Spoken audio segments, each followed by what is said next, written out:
I want to share with you a few things that I've learned as a psychotherapist helping other people recover from binge eating. So this is a little peep into what I see in my therapy room. Obviously, I'm not going to talk about individual cases, but there are lots of patterns that come up again and again. I'm currently seeing 28 people a week in my weekly groups, about 9 or 10 individual clients. I also run workshops and support meetings. And so I have been with people in very different formats, listening to them, talking with them, feeling with them, trying to understand other people's experiences and what it takes for somebody to recover. Why do some people seem to recover quicker than others? Why do some people not recover? If you're someone who struggles with binging, then you share a commonality with other people who also struggle with binging. But you've probably seen this problem shows up in very different ways and sometimes for quite different reasons as well. And so there are patterns and things that I see again and again that help me to adapt or adjust my way of working to give that person the best possible outcome. For example, one thing that I am noticing when I'm working with a client is how much are they avoidant versus hypervigilant. Binge eating often arises out of very binary thinking around food. So when somebody is in an avoidant place, they are not thinking about food at all. They might be cut off or avoiding their emotions. Whereas when somebody is hypervigilant, they're kind of hyper aware of their emotions, which is creating more anxiety. They're hyper aware of food, which is also creating obsession. Years ago, I saw a post on Instagram and I wish I'd saved it because it went something along the lines of, if you don't struggle with food, you don't tend to think about food that much unless you're eating it. But if you do struggle with food, you think about food constantly unless you're eating it. So this feeds into this idea of being hypervigilant and avoidant. Now, most people are not 100% one or the other, but they tend to favor one. You might be a split down the middle, but there will be a swing. For me, I was about 80% avoidant. And people who do avoidance more tend to binge more, they tend to eat more, they tend to be more permissive around food. Again, I'm talking in broad patterns here. There are always going to be outliers. And then on the other side, on the hypervigilance side of things, hypervigilance often leads to micromanagement, control. You can absolutely be in hypervigilance, experience like a build-up of pressure that when it floods open, you just swing straight over into avoidance because it's too painful to stay in touch when you're swinging back into out of control. Now, here's why this matters. To understand yourself and where you might be, just even getting a bit of an instinct. So my instinct, I was 80% avoidant, 20%, it might have even been more than that avoidant, but I was occasionally hypervigilant. Part of what I needed to recover was to become more present. And so because becoming more present with myself was so key in my recovery, I first of all burst onto the scene talking about this, saying everybody needs to be more present, because if you're present, you won't binge. But if you take somebody, and if this is you, who's on the hypervigilance end of the spectrum, that idea of trying to be more present when you're eating, when you're already hyper aware, can lead to just overwhelm, anxiety, and in some ways it can do more harm than good. So it can be for somebody who is hypervigilant that what they need is a little bit less awareness when they're eating. So maybe they do need to distract in order to give themselves permission to eat, in order to feel safe enough to eat certain foods that they might be scared of. So when you're thinking about yourself, do you think that you are somebody who perhaps needs to become a bit more aware? Are you unconscious a lot around food? Are you very resistant to planning or thinking around food? I was. Or are you more at the hypervigilance side of things, where you overplan and obsess and ruminate on what you've eaten? And it could be, if you're someone who swings quite a bit between the two, that when you're in the avoidance place, you might need to bring in a bit more presence, and when you're in the hypervigilance, you might need a bit less presence, a bit more distraction.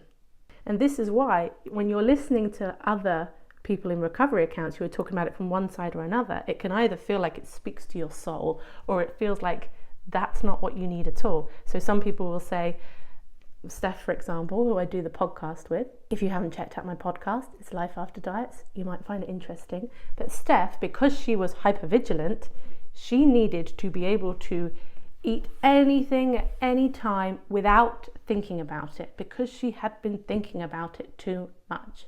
Whereas me, I would avoid thinking about it. I hated thinking about it. I would fall into overwhelm and depression and not think about it. So I needed to be able to think about it more. So spend a bit of time thinking about this for yourself, noticing what your patterns are and what your swings are like. And if you hear this and you have an immediate instinct, do let me know below, because I'm really curious how easy or not easy this is for people to be able to identify for themselves. And the second one that I want to share is that, broadly speaking, there's a groundhog pattern to binge eating. So it's normally binge, feel terrible, promise to do better. Binge, feel terrible, promise to do better. So this has to be broken somehow. And of course, everyone wants to break it by, well, if I don't binge, then I won't feel terrible and I won't have to promise to do better. So they're like, yes, you're trying to break this pattern, but you're trying to break this pattern by just don't binge. And as you know, just trying to make yourself not binge clearly isn't working. So here's the supercharger. And again, it ain't gonna sound like much. And it is open curiosity. Many clients feel like they know why they do this. And the reason why they do it is because there's just something wrong with them. They can't handle their feelings, or they're too greedy, or they have no discipline, or whatever it is. They've come to their own conclusions about there's something wrong with them, and that's why they do this. So as long as that story stays the same and unchecked, this is going to keep playing out. And open curiosity is like a genuine desire to understand yourself better. To be humble enough to accept that maybe what you think you know about yourself might not be true, or doesn't have to be true. And that maybe there are just things that are currently in your blind spots that you haven't seen yet. And this is what I'm doing as a therapist. I'm being the curious person and asking the questions. It's no good me sitting with a client and going, well, you probably hadn't eaten enough and you were probably overwhelmed and that's probably why you binged. Even if that was true for somebody, how is that helpful to them for me to just, make that assumption? So I model that open curiosity in the hope that they can start doing that for themselves. And then the big shifts that happen with clients is when they come into a session and they'll go, gosh, I binged on Wednesday. And then after I binged, I took a moment and I was like, what's going on for me? And I thought back over my day, and I thought about when the first thought came to binge and what that was like. And maybe they noticed something like, not necessarily this black and white, but just for ease of an example, I had weighed myself that morning and I'd lost a bit of weight, and I was a bit excited about that, and I was thinking, oh, I want to carry that on, and maybe that had something to do with it. Again, we're not going to assume that it does, but that kind of open curiosity is what allows another narrative to emerge, and we're always living out these stories. Which brings me on to the idea that if you've ever had therapy, chances are, this is not every therapy, but therapists in therapy tends to be quite obsessed with people's childhoods. And I'll tell you why. Because how people, like your parents, your family, or people who are around, how they saw you, how they spoke to you, how they treated you, laid down the foundation for who you think you are. So if you were labelled as the drama queen, or somebody who's too sensitive, or you just didn't feel important, or you internalize this expectation that you're supposed to look after other people and make sure everybody else is okay. Those early experiences we have of ourselves then form our identity. So our present experience of ourselves is always being informed by the past. You wake up in the morning and you remember who you are based on where you're living, who's around you, how you're feeling. Like our whole memory gives us this sense of ourselves. Now, I think some people have been frustrated by this process in therapy in the past, because maybe you've gone to therapy, you talk all about your childhood, you make some connections and you're like, oh yeah, okay, I can see why I might feel like this now because it was like that then, but it hasn't changed anything. It doesn't magically undo anything just to know that, yeah, maybe I feel like this because of that. So why does it matter? Well, there's a couple of reasons. Firstly, all these things that we might not like about how we struggle in the world or struggle with who we are, when we understand that they began because of back then, like that wasn't us. It didn't start with us. Parents project all their stuff onto their kids. They can't help it. It's part of what the parenting process is. And then the kids receive it and it gets internalized and they have their own reactions to it and it starts to form who they are. So part of this is the basis of self-compassion, that the things that you don't particularly like about yourself, they're not your fault in some way. They're a result of experiences which then became conditioning. So I would say from my philosophical standpoint that they're not who you really are. And the second reason why, understanding that we are the way we are because of back then, or we're having the experiences we're having because of back then, the knowledge alone potentially isn't enough. We need to be able to interrupt it or bring something new into the present moment, which means not just sitting in a therapy room and recognizing, oh yeah, I'm doing this, but paying attention and noticing in your everyday life where this is coming up, and when it's coming up, naming it as something old. So I recently went to stay with a friend and she's going through some stuff and she was very angry, quite a lot. Now the anger wasn't directed at me, that would make it a different situation altogether. But because I grew up in a household where anger never felt safe, when she's fuming at the neighbour, I'm noticing a bodily reaction. I'm noticing that my breath is getting a bit more shallow. There's a tenseness in me just being around that energy. And that comes from the past. Because the adult me, the here and now Sarah, knows there's no threat. I'm perfectly safe. She is just expending some energy that she needs to do in order to work through her stuff. And because in this moment I could recognize that this was the past, how I was feeling was based on the past, nothing to do with my friend. I was able to get into my body and just breathe a little more deeply where I could feel the tightness. And I'm also mentally reassuring myself by going, like, this is an old feeling. You know why you're feeling like this, Sarah. You're fine. Everything's fine. This isn't about you and nothing bad is going to happen.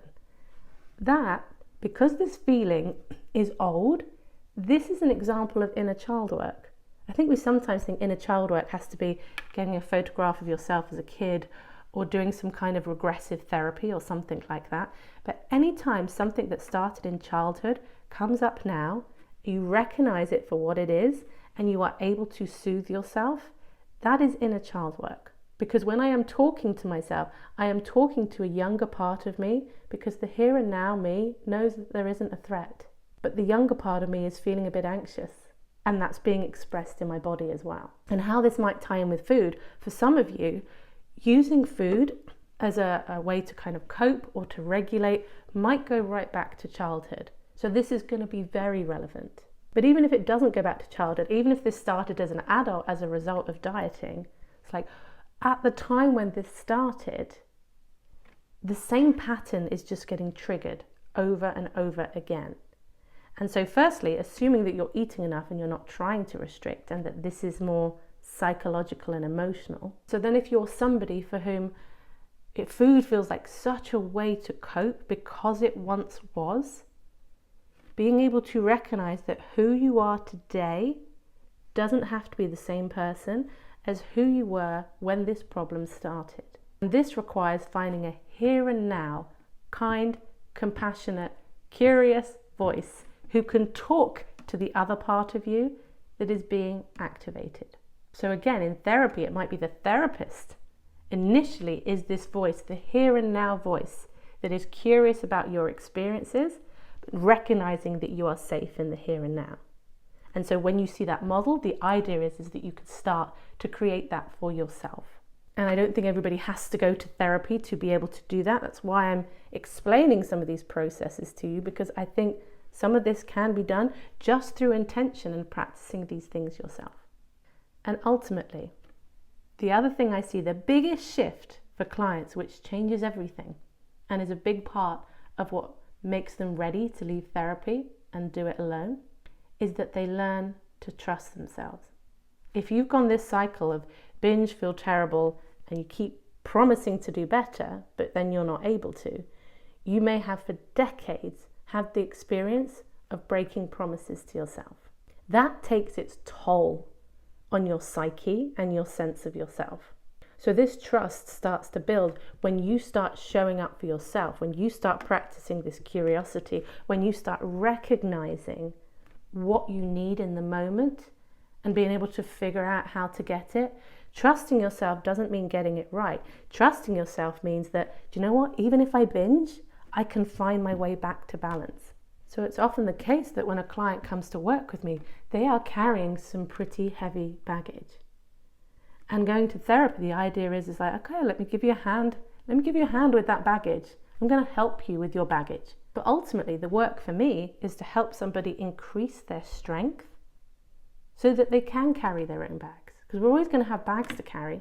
There might be some that need to be like put into storage or something. I don't know where I'm going with this analogy. But as a therapist, I'm trying to work towards unemployment, because if I'm getting somebody to the point where they don't need me, then I'm delighted for them. And this problem is big enough and broad enough that I don't think I'm going to be out of a job anytime soon. So once you know you can trust yourself, not to turn on yourself when you feel like you've messed up, and you have some tools in your arsenal, you have some understanding, you're flexing that muscle of being able to respond differently in situations where you only know how to react in one way, that's when transformation is really happening.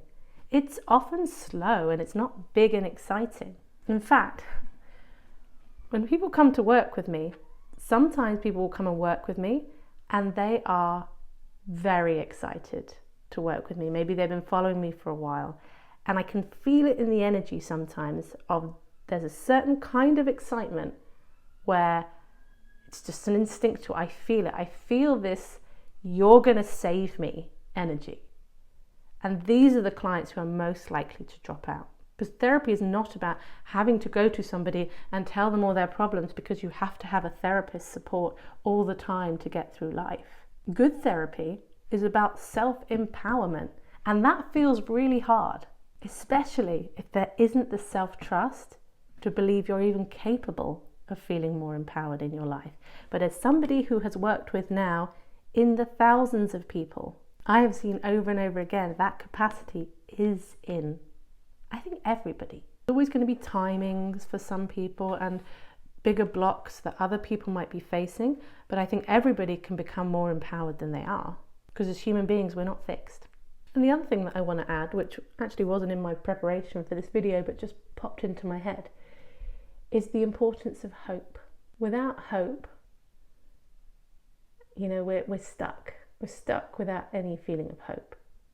And yet, there have been times when clients have arrived in session in despair, hopelessness. And sometimes, we'll do work that then they feel hopeful when they leave. And there have been a few occasions, well, for whatever reason, my intuition or instinct is just to stay with them in the despair and hopelessness, make space for it, acknowledge it, allow it, but recognize it, that it's an experience without trying to force the change.